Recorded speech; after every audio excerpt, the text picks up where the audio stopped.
Channel पे आप सबका स्वागत है। मैं चंद्रकांत झा आप सबका अभिनंदन करता हूं। दोस्तों, आज हम मुख्यतः दो टॉपिक लेके आए हैं।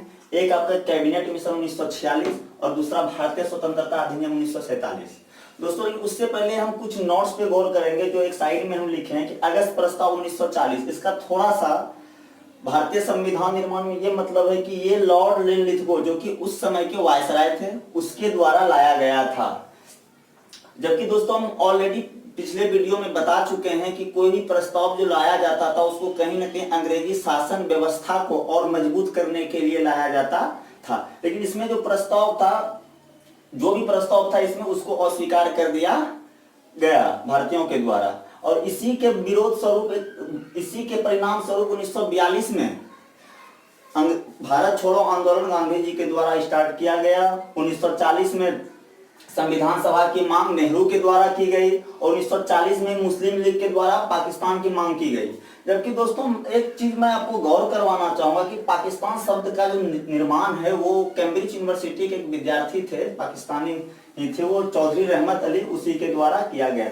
क्रिप्स मिशन स्टेफोर्ड क्रिप्स के द्वारा लाया गया। इस मिशन को भी अस्वीकार कर दिया गया। और एक बेबेल योजना जो कि शिमला समझौता 2 हुआ था, एक 1971 वाला जो कि भारत पाकिस्तान युद्ध के बाद हुआ था, लेकिन उससे पहले भी एक शिमला समझौता हुआ था जो कि आपका 24 जनवरी 1945 में बेबेल ने ही करवाया था। लेकिन ये भी इस सम्मेलन में भी कोई परिणाम नहीं निकला।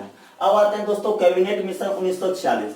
कैबिनेट मिशन को इसलिए लाया गया था ताकि भारत में एक संविधान सभा का गठन हो। तो इसके दोस्तों कैबिनेट मिशन का हम सिर्फ आज मुख्य बिंदुओं को देखेंगे।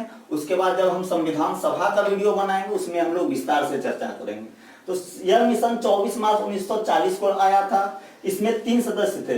एक आपका सर पैथिक लॉरेंस, एक सर स्टेफोर्ड क्रिप्स, यानी क्रिप्स मिशन के बाद क्रिप्स एक बार और भारत आए थे, वो थे कैबिनेट मिशन में। और तीसरा जो नाम है वो अलेक्जेंडर, एबी अलेक्जेंडर था। इसमें जो मुख्य है कि चुनाव के लिए बनने वाले निर्वाचक मंडलों को 3 वर्गों में विभाजित किया गया। एक आपका मुसलमान, दूसरा सिख और अन्य। इस प्रस्ताव में मूलतः जो उल्लेख किया गया था वो 2 बिंदु थे। एक तो आपका भविष्य के लिए संविधान का निर्माण का प्रारूप कैसा हो, उसका प्रारूप किस प्रकार का होना चाहिए, और एक ऐसा सरकार जो कि अंतरिम रूप से गठन हो जो कि अब तत्कालिक शासन व्यवस्था को संचालित किया जा सके। उसके बाद एक चीज और गौर करने की बात है कि इस समय एक बात पे और सहमति प्रदान की गई थी कि जब तक नया संविधान का निर्माण नहीं हो तब तक भारत और पाकिस्तान का, मतलब भारत का शासन व्यवस्था जो है वो 1935 के शासन अधिनियम के तहत संचालित होगा। उसके बाद दोस्तों जो इंपॉर्टेंट आज का जो मेन है वो है आपका भारतीय स्वतंत्रता अधिनियम 1947। इस अधिनियम को लॉर्ड माउंटबेटन योजना भी कहते हैं। इसको जो है ब्रिटिश संसद में 4 जुलाई 1947 को पारित किया गया था इस अधिनियम को, और स्वीकृति जो है 18 जुलाई 1947 को मिला। इस अधिनियम में 20 धाराएं थी। उस समय जो वायसराय थे लॉर्ड माउंटबेटन थे भारत के, और यही लॉर्ड माउंटबेटन जो है बाद में स्वतंत्र भारत के प्रथम गवर्नर जनरल कहलाएगा, कि वायसराय को फिर गवर्नर जनरल में कन्वर्ट कर दिया गया। और 3 जून 1947 को माउंटबेटन ने विभाजन की योजना प्रस्तुत की, यानी भारत जो होगा वो अब 2 भाग में बांटा जाएगा, एक भारत और एक पाकिस्तान।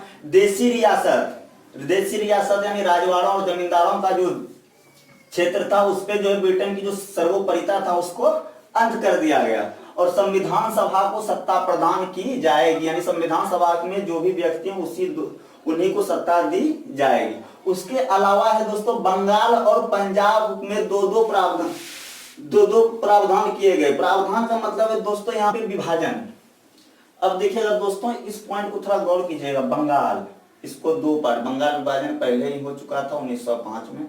एक पूर्वी बंगाल, एक पश्चिमी बंगाल। पश्चिमी बंगाल जो आज हमारे पास है वर्तमान में भारत का एक राज्य, और पूर्वी बंगाल जो है ये उस समय जब भारत का विभाजन हुआ तो वो पाकिस्तान का पार्ट हो गया, जो कि बाद में यही 1971 भारत पाकिस्तान के युद्ध में यही पूर्वी बंगाल बांग्लादेश के रूप में स्थापित हुआ। और पंजाब जो है ये 2 भाग में, एक पंजाब जो भारत में पंजाब और पाकिस्तान में भी जो प्रांत है वो पंजाब ही कहलाते हैं। 2 डोमिनियन की स्वतंत्रता, यानी भारत और पाकिस्तान को स्वतंत्रता की मान्यता दी गई। और दोनों के लिए अलग अलग गवर्नर जनरल का प्रावधान किया गया।